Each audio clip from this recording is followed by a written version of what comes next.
Hello po, magandang gabi sa ating lahat. Papuri sa Diyos na ating tagapagligtas. Sa Kanya po ang kaluwalhatian sa lahat ng bagay, sa araw-araw na provision niya sa atin, sa hindi niya po pagpapabaya sa atin, kaluwalhatian sa ating Panginoon. Tunay siyang dakila at wala siyang katulad. Purihin ang ating Panginoon. Nung nakaraan nating pag-aaral ay ating pong natunghayan na tuluyan ng itinakwil ng Panginoon si Saul bilang hari ng Israel. Pero hindi naman niya dinithrone agad. Nandun pa rin siya. Existing pa rin siya na acting bilang hari ng Israel. Pero sinabi na ng Panginoon, inayawan na niya si Saul bilang hari. Pero hindi niya parang tinagpas ng gano'n na lamang. Hinayaan niyang matapos ni Saul yung kanyang term. Pero dito po sa unang Samuel 16 ay sinabi ng Panginoon kay Samuel, hanggang kailan mo iiyakan si Saul?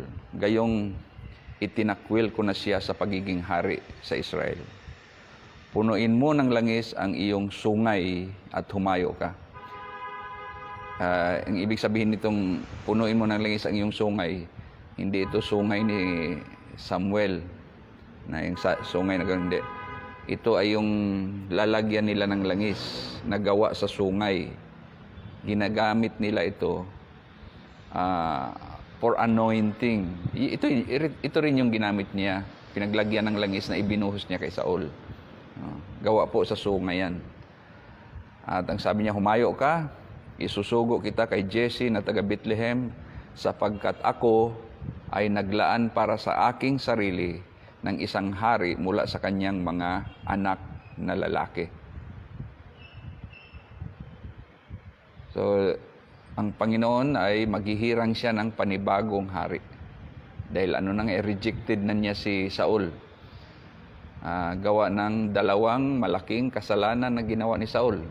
Ito ay refresh lamang sa atin at ganoon din sa mga bagong tagapakinig ang dalawang pangunahing kasalanan na ginawa ni Saul, kaya ang Diyos ay inayawan na siya, nireject na siya ng Panginoon. Una, naghandog siya, na yung paghahandog na yon, ang dapat gagawa noon ay si Samuel. So, hindi siya nakapaghintay, kaya naghandog siya. Katatapos na niya maghandog, dumating naman si Samuel. Pangalawa, sabi sa kanya ni Samuel, inuutusan ka ng Diyos na iyong lipulin ang mga Amalekita.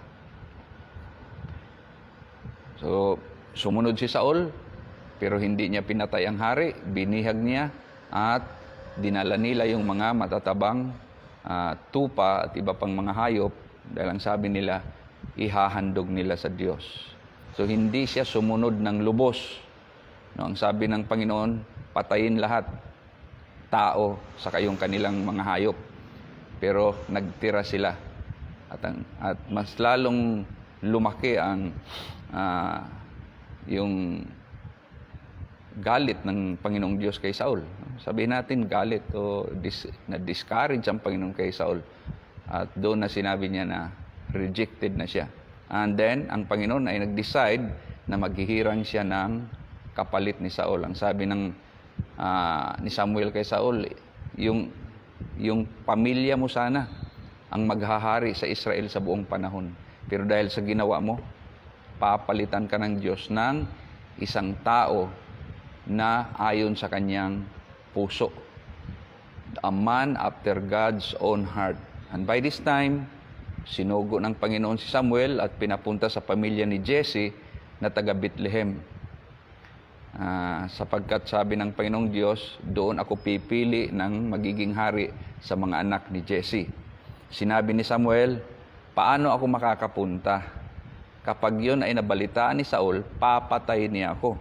At sinabi ng Panginoon, magdala ka ng isang dumalagang baka at yung sabihin, ako ay naparito upang maghandog sa Panginoon. Dito nga sa verse 1 natanong tuloy ng Panginoon si Samuel, hanggang kailan mo iiyakan si Saul? Talagang nalungkot din si Samuel sa nangyari kay Saul. Unang hari ba naman Tapos siya pang nagtalaga ron, siya nag-anoint, siya nag-proclaim. And then nagkaganito pa. So nalungkot din si Samuel sa sitwasyon. Pero sa Panginoon, wala na yun eh. Tinapos na ni Saul. Si Saul mismo ang may kagagawan kung bakit na-terminate siya. No? O inayawan siya ng Panginoong Diyos. Bagamat hindi kagad siya inalis. Si Saul ang may kasalanan. So, ang solusyon ng Panginoon, palitan.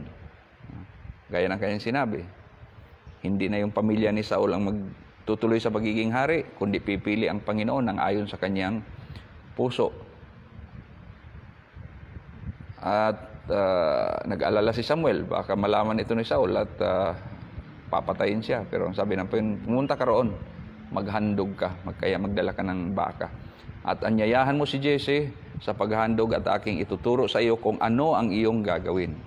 Bubuhosan mo ng langis para sa akin, ang sa iyo ay aking sasabihin. Ginawa ni Samuel ang iniutos ng Panginoon at nagtungo sa Bethlehem. Ang matatanda sa bayan ay dumating upang salubungin siya na nagsisipanginig at nagsabi, dumating ka bang may kapayapaan? Ganito katindi ang dating ni Samuel, ha? Di ba hukom siya? At the same time, siya ang punong saserdote, and then isa siyang propeta. Ganun katindi ang taong ito. At nung dumating nga siya doon, yung mga elders or leaders, no?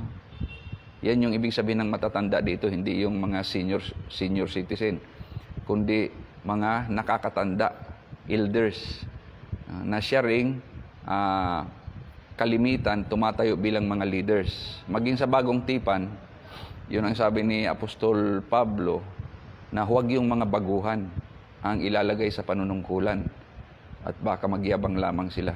So yung mga nakakatanda, dahil siyempre ang isa sa mga magandang asset ng isang leader, yung kanyang mga experiences, na re-refine siya ng husto sa kanyang mga karanasan. Siyempre, mayroon ding trial and error yan, may mga kapalpakan din yan, may mga adventures din yan, pero natuto na siya sa kanyang mga karanasan. Kaya sila ang the best na pwedeng gawing mga leaders. At yun ang sa Bible, maging sa church, sa bagong tipan, ay nadala po ang ganitong klaseng tinatawag kalakaran, na yung mga nakakatanda o yung mga nauna ang siyang nilalagay sa pamunuan. May wisdom po doon siyempre. Kasi nga may mga natutunan na sila, may naranasan na sila. Kaysa ilagay mo yung mga baguhan na wala pa namang mga karanasan yan. Nag-i-experiment pa lamang yan. And then, kita mo, sumalubong sila kay Samuel at ang sabi dito, nagsisipanginig. Takot. Dahil baka kung ano ang dating ni Samuel. Kaya ang sagot nila, ano bang dating mo rito? Kapayapaan. At sinabi ni Samuel sa kanila, may kapayapaan.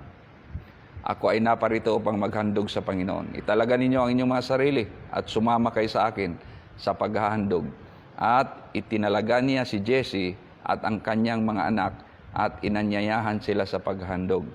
So nakasama niya yun, yung mga elders na yun, and then pati yung pamilya ni Jesse inanyayahan din, dahil doon nga manggagaling ang kasunod na hari sa mga anak, isa sa mga anak ni Jesse. Now, speaking of Jesse, di ba naalala ninyo, pagkatapos ng aklat ng hukom, bago ang aklat ng Samuel, nandun yung aklat ng Ruth. At doon sa pagtatapos ng aklat ng Ruth, binabanggit ito si Jesse. Ang asawa ni Ruth ay si Boaz. And then, nagkaroon sila ng isang anak. Itong si Jesse ay apo ni Ruth sa ni Boaz. O, ayan. Kaya nagkaroon na ng connection ngayon. So, ito yung Jesse na binabanggit doon, na apo ni Ruth at ni Boaz. So, nandoon ang pamilya ni Jesse. Nang sila'y dumating, siya ay tumingin kay Eliab at sinabi sa sarili, tunay na ang hinirang ng Panginoon ay nasa harap niya. Si Eliab, ito yung pinakapanganay sa mga anak ni Jesse. At ang tatlo ata dito sa mga anak ni Jesse ay mga kawal ni Saul. Mga mandirigma na, nakaranas na ng mga pagkikipagdigmaan. Di ba si Saul, ang dami digmaang hinarap mula nung siya'y umupo. At ito ay kasama sila doon. Kaya nung makita ni Samuel si Eliab, ang sabi niya, ito na, ang hinirang ng Panginoon, nasa harap ko na. Ngunit sinabi ng Panginoon kay Samuel, huwag mong tingnan ang kanyang mukha o ang taas ng kanyang tindig, sapagkat itinakwil ko siya. O ibig sabihin, hindi siya. Yung pagkagamit lang ng wording sa itinakwil. Pero ang ibig sabihin niyan, hindi siya ang aking pipiliin. Ang sabi ng Panginoon kay Samuel, huwag mong tingnan ang kanyang mukha o ang taas ng kanyang tindig. Maalala niyo si Saul, nung pinili ng Panginoon, siya ang pinakamatangkad at siya ang pinakamakisig sa buong mga lalaking taga-Israel. Dito, sa pagkakataong ito, ang sabi ng Panginoon, huwag mong tingnan ang kanyang mukha o ang taas ng kanyang tindig, sapagkat hindi siya ang aking pipiliin. Sapagkat hindi tumitingin ang Panginoon na gaya ng pagtingin ng tao. So, ito yung verse na yan. Hindi tumitingin ang Panginoon na gaya ng pagtingin ng tao. Ang tao ay tumitingin sa panlabas na anyo, ngunit ang Panginoon ay tumitingin sa puso. Ayun. Yan, isang kuwan. Tandaan po ninyo yung verse na yan. Markahan po niyan at para matandaan po ninyo. Ang tao tumitingin sa panlabas na anyo, ngunit ang Panginoon ay tumitingin sa puso. Ganyan katindi ang Panginoon. Tumatagos ang kanyang paningin. Kaya hindi natin pwedeng dayain ang Diyos ng paporma-porma lamang o sa galing ng pananalita o kung ano man dyan. Dahil higit pa pala dyan ang tinitingnan ng Panginoon, yung kalooban ng tao. Yun pong ibig sabihin ng puso dyan. Hindi talaga itong ating body organ na puso, kundi yung kalooban ng tao. Yun ang tinitingnan ng ating Panginoon. Kaya nung pinili niya si Saul, ang nakita ng Panginoon sa kay Saul, the man inside, no? Hindi sabihin, pinili ng Panginoon yun dahil siya ang pinakamatangkad, siya ang makisig. So maaaring may point yun, yung kanyang distinctive character. No, kakaiba siya para madali siyang ma-identify. Pero higit pa roon, yung kalooban ang tinitingnan ng Panginoon. At ang isa sa matatandaan natin sa kay Saul, yung parang wala siyang ambisyon tungkol sa posisyon. No? So, at napag-usapan natin na ang mga totoong hinirang ng Diyos ay yung mga taong hindi sila yung naghihirang ng sarili nila. Ang Diyos nga maghihirang eh. So, hindi nila ine-expect yun. Hindi nila ina-aspire yun. Ang Diyos ang magtatalaga sa kanila. Mayroon ng kasabihan, it is God who qualifies the calling. No? Siya ang may pamantayan kung bakit tinatawag niya ang tao.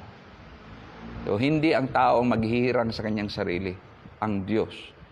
Sa ganyang klaseng katotohanan, ang nahihirang ay yung taong hindi niya inaasam yan, hindi niya hinahangad yung ganyang klaseng mga posisyon. At dito, ang sabi nga ng Panginoon kay Samuel, ang tao tumitingin sa panlabas na anyo, ngunit ang Panginoon ay tumitingin sa puso. Parang ganun din ngayon. Halimbawa, apply ka ng trabaho. Pag i-qualify ka ng tao, malaking factor yung dating mo.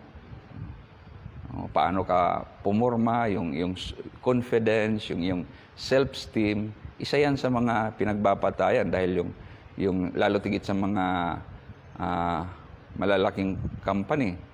Siyempre, isa sa mga nag-i-interview dyan, mga psychologist, mga ganun daw, kayang bumasa ng kwan. Pero ang malaking factor ng kanilang pagpili doon ay yung dating ng tao.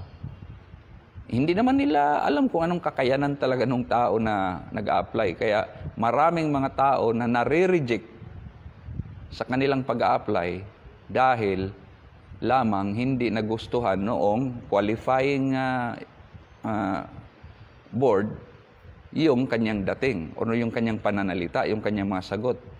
Pero ang hindi nila nakikita, yung kanyang hidden potential, yung kanyang alam, yung kanyang galing at yung kanyang pwedeng gawin. Hindi nila nakikita yon. Iba sa Diyos. Ang Diyos ay may nakikita na higit pa sa nakikita at naririnig ng tao. Pagkaharap. Kaya ang sabi dito, ang tao tumitingin sa panlabas ng anyo, ngunit ang Panginoon ay tumitingin sa puso. Isa pang bagay na dapat nating malaman dito, ang Panginoon lamang ay mayroong kakayanang umunawa ng kalooban ng isang tao, yung tunay na kalooban. Sinasabing ang mga psychologist, psychiatrist, or anumang nasa field ng ganyang klase na nag-i-study ng behavior ng tao, mayroon pang nagsasabing nababasa nila ang kaisipan, nababasa nila ang kalooban ng tao. Pero hindi po yan totoo absolutely. Partly, pwede silang mag-predict based sa kanilang observation. Pero hindi po talaga nila napipredict kung ano yung buong kalooban ng tao. Pwede lang mahulaan. No? Pero hindi nila mababasa yan. Ang Diyos lamang ang mayroong ganyang klaseng kapangyarihan at kakayanan na malaman ang kalooban ng tao. Ang tao naman pwede magkunyari. Pwede siyang mag-artista, magdrama-drama. No? Pero iba pala yung nasa loob. No? Pero ang Diyos hindi natin pwedeng dayain. Ang sabi nga sa aklat ng Hebreo 4:13, lahat ng bagay ay hayag at hubad sa paningin ng ating Panginoon. Kaya wala tayong maitatago sa Kanya. So ganun din ang ng Panginoon kay Samuel, dahil nung nakita niya yung panganay, okay yung dating nito. Tapos medyo matipuno at siyempre galing na sa labanan Maaring ito na. Pero sabi ng Panginoon sa kanya, hindi yan. Hindi yan ang aking pinili. Hindi tumitingin ang Panginoon gaya ng pagtingin ng tao, na ang tao ay tumitingin sa panlabas, pero ang Diyos ay tumitingin sa puso. At bago natin iwanan ito, ayusin natin yung ating kalooban, sapagat nakikita ng Panginoong Diyos yan. Pagkatapos ay tinawag ni Jesse si Abinadab. Maaaring ito yung pangalawa. At pinaraan niya sa harap ni Samuel. At kanyang sinabi, kahit ito, hindi pinili ng Panginoon. Pinaraan ni Jesse si Shammah. Pangatlo. At kanyang sinabi, kahit ito ay hindi pinili ng Panginoon. Pinaraan ni Jesse ang 7 sa kanyang mga anak sa harapan ni Samuel. At sinabi ni Samuel kay Jesse, hindi pinili ng Panginoon ang mga ito. 7 yan pinadaan doon. Wala yung approval ng ating Panginoon. Sinabi ni Samuel kay Jesse, narito ba lahat ng anak mo? At sinabi ni Jesse, natitira pa ang bunso, ngunit siya ay nag-aalaga ng mga tupa. At sinabi ni Samuel kay Jesse, ipasundo mo siya, sapagkat hindi tayo uupo hanggang sa siya ay dumating dito. 8 pala yan na lalaki magkakapatid.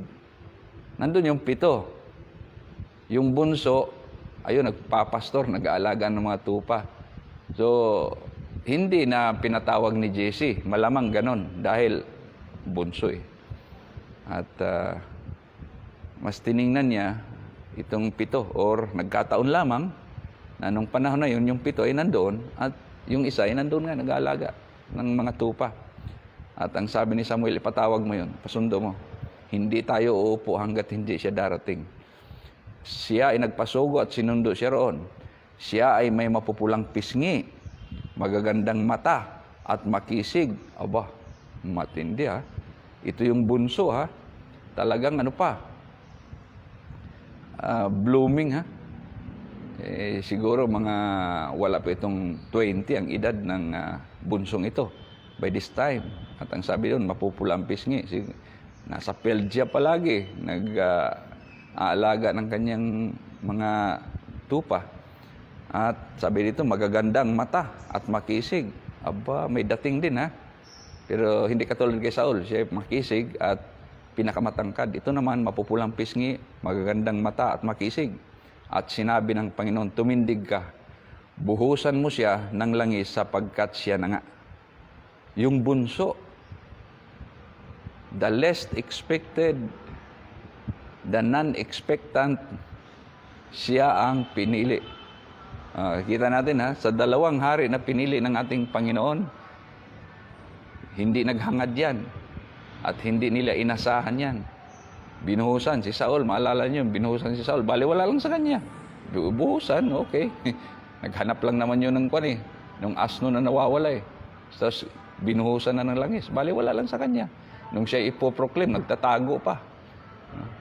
Ito namang pangalawang hari pinatawag, wala sa kanya. Tapos binuhusan. Kaya kinuha ni Samuel ang sungay ng langis at binuhusan siya sa gitna ng kanyang mga kapatid. At ang Espiritu ng Panginoon ay dumating na may kapangyarihan kay David. Yung bunso na binuhusan para kasunod na hari ay si David. Mula sa araw na iyon. At tumindig si Samuel at pumunta sa Rama. Ganun lang, as simple as that. Pagkatapos niyang buhusan ng langis si David bilang hari, anointed as king. Yun na. Wala nang malaking celebration, walang malaking event. Para bang sa panig nila ni David, yun lang, tapos na. Kay Saul, ganun din naman eh. Nung matapos yung wala, uwi na siya sa kanila. Baka nag-aalala na yung tatay niya. Ganun din dito sa kanila. Napakasimple lamang ng process, hindi katulad ng mga ngayon sa mga politiko nga lang pag nananalo talagang sa proclamation night niyan, grabe, gastos, grabing inuman, grabe mga ganito. Babawi na lamang pag nakaupo na yung lahat ng ginastos. Pero sa dito napakasimple lamang ng binuhusan, wala nang sinabing may prayer, basta't sapat na yung ang Diyos, yan ang pinili ko, buhusan mo na langis yan. Yun ganun lang. Magkaalaman na lamang kung paano sila mag-perform sa kanilang sa kanilang pagkahirang katulad kay David. Ngayon, ang Espiritu ng Panginoon ay humiwalay kay Saul. Noong si Saul ay binuhusan ng langis ni Samuel, ganun din ang nangyari. Naramdaman niya yung kakaibang kapangyarihan sa kanyang buhay. Hindi ba't sumama pa nga yan sa mga propeta at nagpropesiya siya. Kung anong ginawa ng mga propeta, ganun din ang ginawa niya. Sa kay David, nung siya'y binuhusan ng langis, dumating ang Espiritu ng Panginoon na may kapangyarihan sa kanya. Mula sa araw na yon. At ang sabi rito, ang Espiritu ng Panginoon na humiwalay kay Saul. Yun na yun. Yung Espiritu na bumaba kay Saul bilang hari, umalis sa kanya at lumipat kay David mula nung araw na yon. Kaya ang sabi doon, nung ito ay dumating na may kapangyarihan kay David, humiwalay kay Saul. At isang masamang espiritu mula sa Panginoon ang nagpahirap sa kanya. So ito yung isa sa mga controversial na verse sa Bible. Dahil para bang, kung titingnan natin, hindi siya tugma. Para bang ang hirap tanggapin na isang masamang espiritu mula sa Panginoon.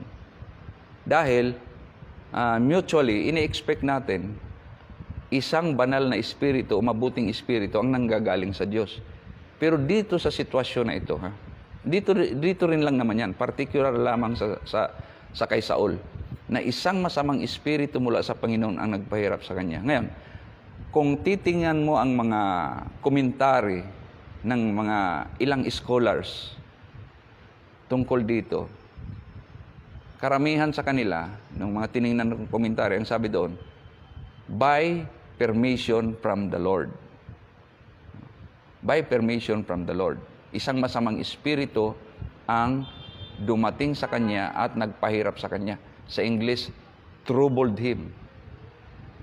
Well, ang sabi naman ng isang scholar, sabi niya, Ano yun? Automatic yun. Pag alis ng Espiritu ng Panginoon sa kanya, walang ibang mangyayari kundi isang masamang espiritu ang papalit doon. O tingnan mo. Mayroong isang mahalagang bagay na dapat matutunan tayo dito. Sa bagong tipan, mga kapatid, mga kaibigan, evident po, lalo tigit sa Aklat ng Gawa, na ang mga mananampalataya ay napupuspos ng banal na espiritu. So, dalawang espiritu lamang ang pwedeng mag-control sa atin. Masamang espiritu at ang espiritu na galing sa ating Panginoon. Ang tao, pag wala pa siya sa ating Panginoon, o hindi pa talaga siya fully submitted sa ating Panginoon, tapos gumagawa siya ng kasalanan, masamang espiritu ang nagko-control sa kanya. Kasi yung pinaka-output niya, yung ginagawa niya, ebidensya yun eh. Kung sino ang nagmo-motivate sa kanya. Ano ang kapangyarihan na nasa likod sa kanya, sa likod niya. So masamang espiritu. Ngayon, bakit nire-require ng Panginoon na ang mga mananampalataya ay mapuspos ng banal na espiritu? Itong banal na espiritu, ito yung galing sa Diyos.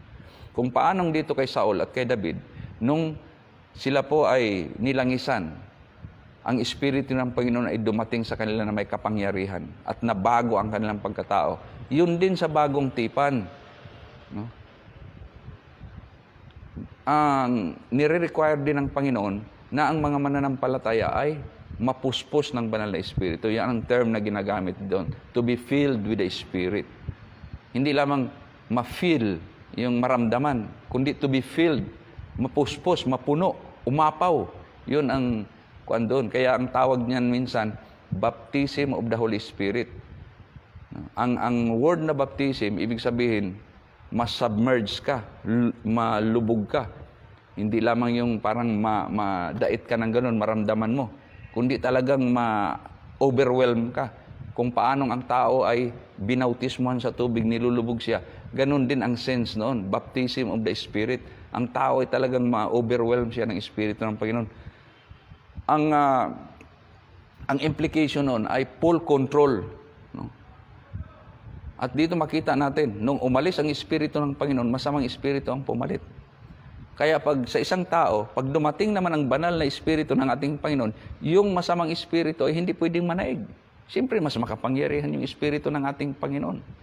Kaya hindi po kataka-taka na sa bagong tipan, the church in the New Testament, they are all filled with the Holy Spirit. Tingnan po ninyo mga referensya sa Aklat ng Gawa. Darating din tayo sa ganung pag-aaral. Pero, iyan po ang isa sa mga makikita nating kakaiba, no? Outstanding event sa mga buhay ng mga mananampalataya sa bagong tipan. Puspos sila ng banal na Espiritu. Ang Panginoon, puspos ng banal na Espiritu. Si Juan Bautista, puspos ng banal na Espiritu. Pagdating sa mga mananampalataya, sa Gawa chapter 2, araw ng Pentecostes, yung unang mga mananampalataya, humigit kumulang 120, sila lahat ay nangapuspos ng banal na Espiritu. At ang pinaka-ebidensya na sila ay napuspos ng banal na Espiritu, nagsalita sila ng iba't ibang wika. Dito, di ba, yung mga propeta dito, nung si Saul ay nakasalamuhan niya, ang mga propeta, sila ay nagpa-prophecy. Mayroong evidence na sila ay nilukuban ng kapangyarihan o Espiritu ng ating Panginoon. The same token, pagdating sa New Testament, ang mga taong napupuspos ng banal na Espiritu, mayroon ding ebidensya, immediate evidence, or tinatawag nila minsan initial evidence. And then mayroon pa yang mga kasunod na mga makikita mo sa tao, may pagbabago, mga palatandaan na Espiritu ng Panginoon ay nasa kanya. Nabalik tayo rito. Ang Espiritu ng Panginoon ay umalis kay Saul, may pumalit na masamang Espiritu. By God's permission, dahil kahit ang mga masaming Espiritu, kinukontra nila ang ating Panginoon, may mga time na hindi sila pwedeng makamove na hindi permitted ng ating Panginoon. Yan ay makikita natin sa buhay ni Job. Aabot tayo doon, di ba? Si Job, humingi ng permission ng dyablo para mag-operate siya sa buhay ni Job. So may ganong sitwasyon. Dito naman, mukhang ganon ang nangyari. Isang masamang espiritu na pinahintulutan ng Panginoon para guluhin si Saul. Ang sabi naman ng iba, normal na yon nung nakita ni Saul na nireject na siya ng ating Panginoon, na nagkaroon na siya ng naggulo na ang kanyang isip. No? Dahil nagkasala siya. Alam niya lahat kasi. Tapos wala na, hindi na siya kinakausap ng Panginoon. Si Samuel ayaw na makipagkita sa kanya. Naging open na siya sa pasok nitong masamang espiritu. Then, at sinabi ng mga lingkod ni Saul sa kanya, tingnan mo, may masamang espiritu mula sa Diyos na nagpapahirap sa iyo. Iutos ngayon ng aming Panginoon sa iyong mga lingkod na nasa harapan mo na humanap ng isang lalaki na bihasang tumugtog ng alpa. Kapag ang masamang espiritu mula sa Diyos ay nasa iyo, siya ay tutugtog at ikaw ay magiging mabuti. Tingnan mo ha, ano ang dulot ng masamang espiritu? Ang sabi dito, siya ay pinapahirapan. No? Isang masamang espiritu mula sa Panginoon na nagpapahirap sa kanya. Ang solusyon ng kanyang mga advisors, kailangan mo ng isang lalaki na magaling tumugtog ng alpa. Sa atin ngayon ay gitara. Pero may harp pa rin naman, may harp. May gumagamit pa rin naman ngayon, pero hindi popular dito sa atin. Basta't isang instrumentong tugtugin. At ito ang isa sa mga solusyonil. Hindi natin alam kung bakit nila naisip ito. Kalakaran ba yan dyan sa kanila? Pero ang sabi nila, kapag ang masamang espiritu mula sa Diyos ay nasa iyo, siya ay tutugtog at ikaw ay magiging mabuti. Papayapa siya. Kaya sinabi ni Saul sa kanyang mga lingkod, ipaghanda ninyo ako ngayon ng isang lalaking makakatugtog ng mabuti at dalhin ninyo siya sa akin. Tingnan mo ha, isang lalaking makakatugtog ng mabuti. Sumagot ang isa sa mga kabataang lingkod, aking nakita ang isang anak ni Jesse na taga Bethlehem na bihasa sa pagtugtog at isang magiting na lalaki, mandirigma, mahinahong magsalita, makisig, at ang Panginoon ay kasama niya.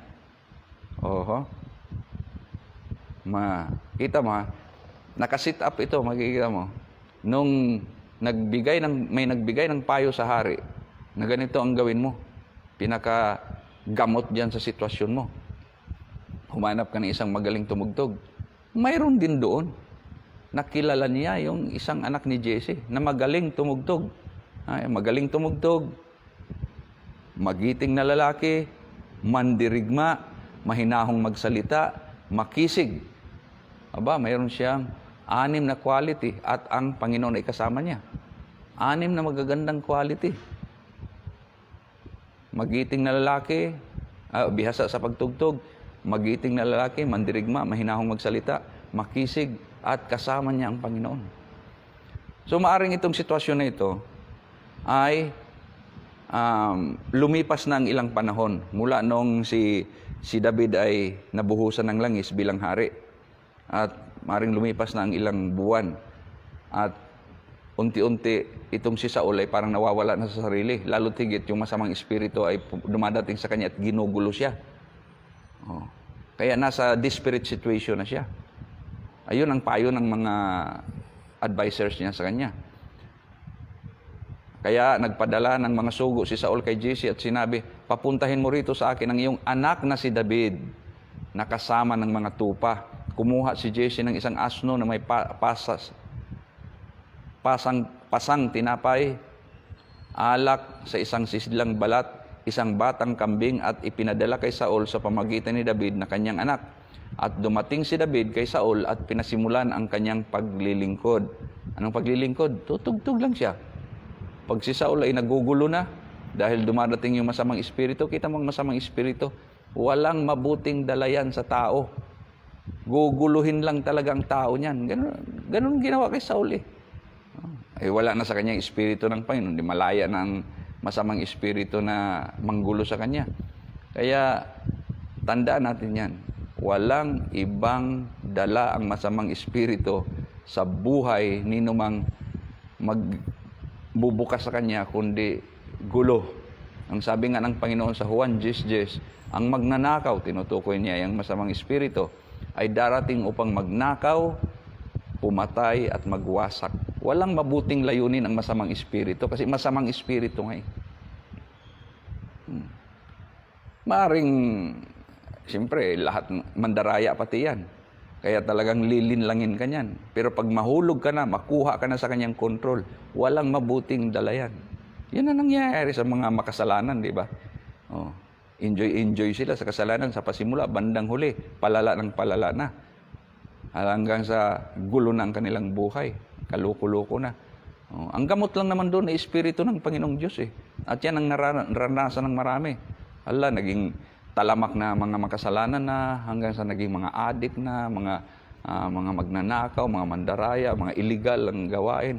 Pero noong ma-encounter sila ng Panginoon, lalo tigit nung sila mapuspos ng banal na Espiritu, kita mo, grabe ang kapangyarihan ng Panginoon sa buhay ng mga taong ito. Hindi mo makikita ang bakas ng kagagawa ng masamang Espiritu sa kanila. Magugulat ka na lamang, aba, ganyan pala yan dati. Wala sa itsura. Ganon ang pagbabago na pwedeng gawin ng kapangyarihan ng banal na Espiritu ng ating Panginoon. At nung dumating nga si David kay Saul, pinasimulan ang kanyang paglilingkod. Kaya minahal siya ng lubos ni Saul at siya ay naging tagapagdala ng sandata niya. Nagpasabi si Saul kay GC, hayaan mong manatili si David sa paglilingkod sa akin sapagkat siya ay nakatagpo ng biyaya sa aking paningin. After all, naranasan ni Saul na siya ay nare-relax. No? Nagkakaroon ng kapayapaan. Umaalis ang masamang espiritu tuwing tumutugtog si David. Kaya nakiusap na lamang siya sa tatay ni David na manatili na lang si David doon bilang lingkod niya dahil natutuwa siya kay David. Tuwing ang masamang espiritu mula sa Diyos ay darating kay Saul, kinukuha ni David ang alpa at tinutugtog ng kanyang kamay at nagiginhawaan si Saul at ang masamang espiritu ay umaalis sa kanya. Ngayon, ito may kapangyarihan ang music. Dito makikita natin mayroong kapangyarihan ang tugtog, ang music. Sa pagkakataong ito, laban sa masamang espiritu. So, sa pangkalahatan, ang music talaga ay may kapangyarihan. Kaya nitong makontrol, mamotivate. Pwede ang tao, pwede itong maging sanhi ng kapayapaan or ang tao ay magwawala. Di ba? Alam natin yan eh. Depende po sa music. Pero magtatanong kayo, ano yung tinutugtog ni David? Ano bang klaseng music ang tinutugtog ni David? Alam mo, sa mga hindi pa kilala kung sino si David, siya po ay composer, manggagawa ng awit, at tumutugtog ng awit. Libangan po yan ng mga pastor. Isa sa mga libangan ng pastor yan noon. Siyempre, nagbabantay sila ng tupa dyan, sa parang. O anong gagawin nila habang nakatambay sila doon, nangihinain yung mga tupa. So, ang ilan sa kanila, naging libangan nilang pagtugtog. At si David, magaling siyang tumugtog. Di ba ang sabi doon, magpahanap kayo ng isang lalaki na magaling tumugtog. At si David nga ay napapalayas niyang masamang espiritu tuwing siya'y tumutugtog. Magaling siyang tumugtog. Ang kanyang pong music ay mga papuri sa ating Panginoon. Sa mga hindi pa nakakaalam, marami po dyan sa aklat ng awit. Isang section po yan na nasa Biblia, mga awit na sulat ni David. Nakalagay naman yan doon. May mga Biblia na mayroong headings yan eh. Awit ni David. A Psalm of David. Ganyan. So, ibig sabihin siya ang composer noon. May mga tuno yan. Yung original niyan. Yun nga lang, siyempre, wala namang mga recorders noon. So, hindi na alam ko ano talagang original na tuno. Pero karamihan sa mga awit na yan ay binibigyan ng mga makabagong tuno. Iba't ibang panahon, nilalagyan ng tuno. At yan ay mga ginagamit ng mga lyrics sa iba't ibang klaseng awit. Marami po dyan, gawa ni David. So masasabi natin na ang mga music na ginagawa ni David ay mga papuri sa Diyos or mga makadiyos, mga spiritual na mga music. Hindi naman pwedeng palayasin ng masamang espiritu ng mga musika, ng mga makademonyo at makasanglibutan din. Kasi sila ang nag-inspire noon eh. So isa lang ang pwede nating i-conclude dito. Ang demonyo ay pwedeng palayasin na sa pamamagitan ng pag-awit, pagtugtog ng mga awiting papuri sa ating Panginoon. Hindi nila kayang tagalan yan. At ito ang nangyari dito. Kinukuha sa tuwing ang masamang espiritu mula sa Diyos ay darating kay Saul, kinukuha ni David ang alpa at tinutugtog ng kanyang kamay at nagiginhawaan si Saul. At ang masamang espiritu ay umaalis sa kanya. Kita mo, mayroon pa itong healing quality at therapeutic quality yung music na mga papuri sa ating Panginoon. Kaya isang bagay po yan sa ating mga mananampalataya.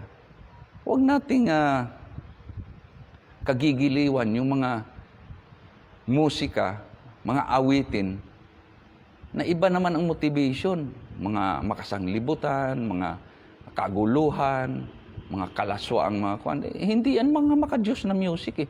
Hindi yan angkop sa mga mananampalataya. At kung ang mga musika na katulad ng musika ni David, na mga papuri sa ating Panginoon, ay nakakapagpalayas ng masamang espiritu, yung mga musika na inspired ng mga taong mga makasanglibutan at hindi man makadiyos, ay pwedeng mag-imbita ng masamang espiritu yan. Dahil kung ang isang klase ng music ay nakakapagpalayas sa kanila, may music na gustong-gusto rin nila. Dapat matutunan natin yan. Dahil minsan hindi magandang tingnan na may mga mananampalataya na ang kinatutuang music ay yung mga music pang mga hindi pang pananampalataya. Minsan ang mga lyrics, tapos mga lyrics ay, alam mo na, may halong kalaswaan, pagre-rebelde, basta't masama po ang lyrics ng pinag-uusapan. Yun ang gustong-gustong kantahin. Samantalang, marami namang mga music na mga pang-espiritual. Sabi nga ni Pablo, mag-usap kayo at maging laman palagi ng inyong usapan. Pati umawit kayo ng mga himno, mga awiting espiritual, mga ganon. Yun ang kanyang nire-recommend na mga music. Yung mga pang-pananampalataya. Bakit? Dahil pati tayo, naapektuhan tayo ng music, di ba? Naalala ninyo, pwede kang umiyak dahil sa music, pwede kang mapasigla dahil sa music. Basta't ang music, mayroon talaga siyang effect physically sa tao. Kaya minsan ginagamit yan sa digmaan. May mga music sa digmaan para ang tao ay mas lalong mainganyo. Sa mga sports, may mga music na pinapatugtog dyan para ma-challenge, ma-push yung mga athletes. So, iba't ibang larangan, may mga music. No? Dahil napakalaki ng role ng music. At dito pinakita sa atin na ang music na inspired ng pananampalataya ay nakakapagpalayas ng masamang espiritu.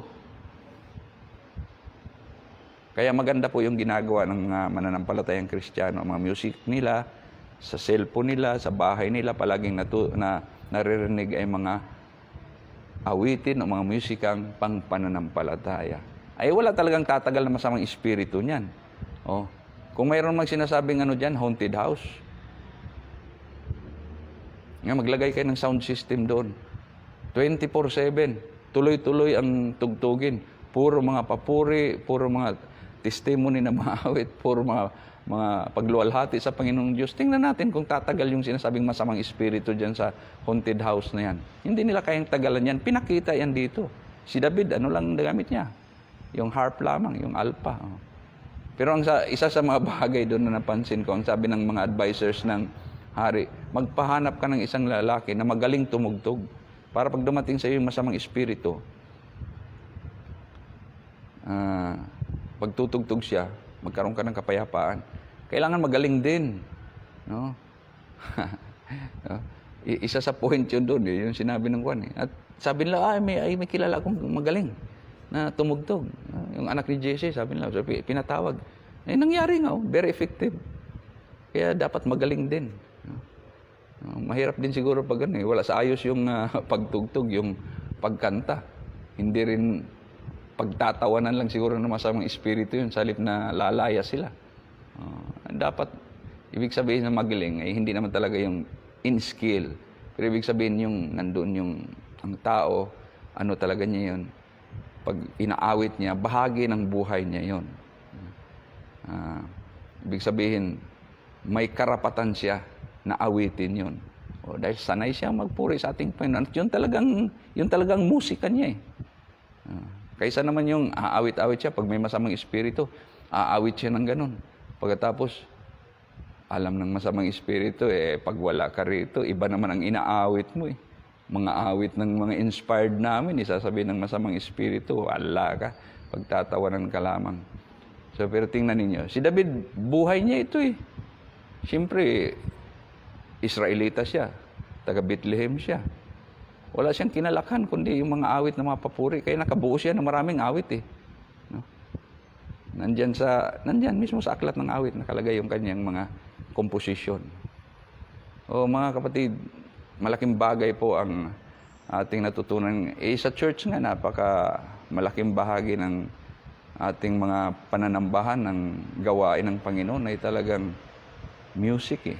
Malaking factor, malaking element ang music sa advancement, sa effectivity ng gawain ng ating Panginoon. Pero kailangan natin ng magaling na music. Huwag yung mga music na inspired ang lyrics, inspired ang tempo, ang estilo ng mga makasanglibutan. Dahil yan ang isang yan ang isang bitag ngayon eh.